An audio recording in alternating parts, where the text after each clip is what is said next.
Welcome back. Daniella Squicquero has joined me to give us the scoop on what's going on around town, and we have some good news to start with. It's actually very exciting. Tell us what it is.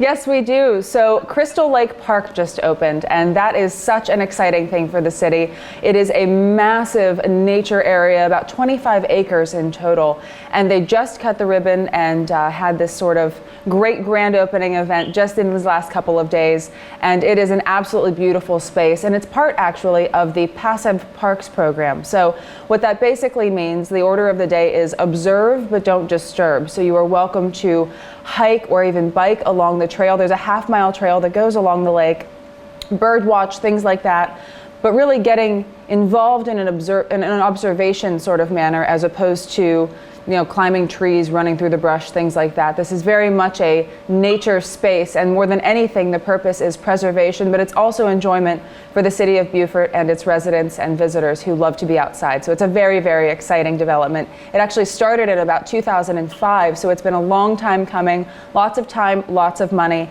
and at this point it's going to be lots of enjoyment. Yeah, excellent. Well, that is exciting. That's finally ready to be enjoyed. And so keeping it all things parks today, there's another park that might be getting a facelift. Tell us about that.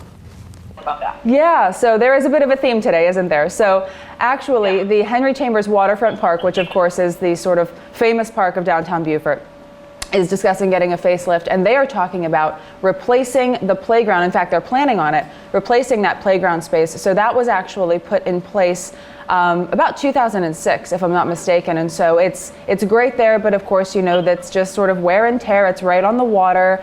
Kids are kids, and so it definitely needs a facelift. So there is a coming update to that. And in fact, the city just recently won a playground set from a conference that it attended, but that will actually be going on the Washington Street Park, which is in the northwest quadrant. And so that'll be an exciting little facelift too, but this one's going to be a major, major project, and the city is looking for input. So if anybody is interested or has an idea or just wants to get involved in this process, those with little ones may be interested to know what's going on.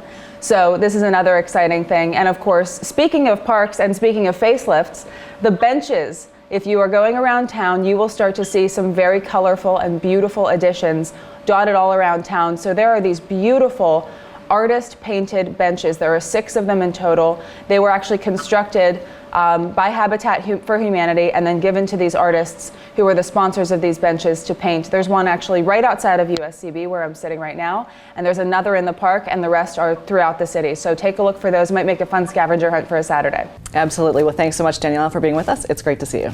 My pleasure. Thank you.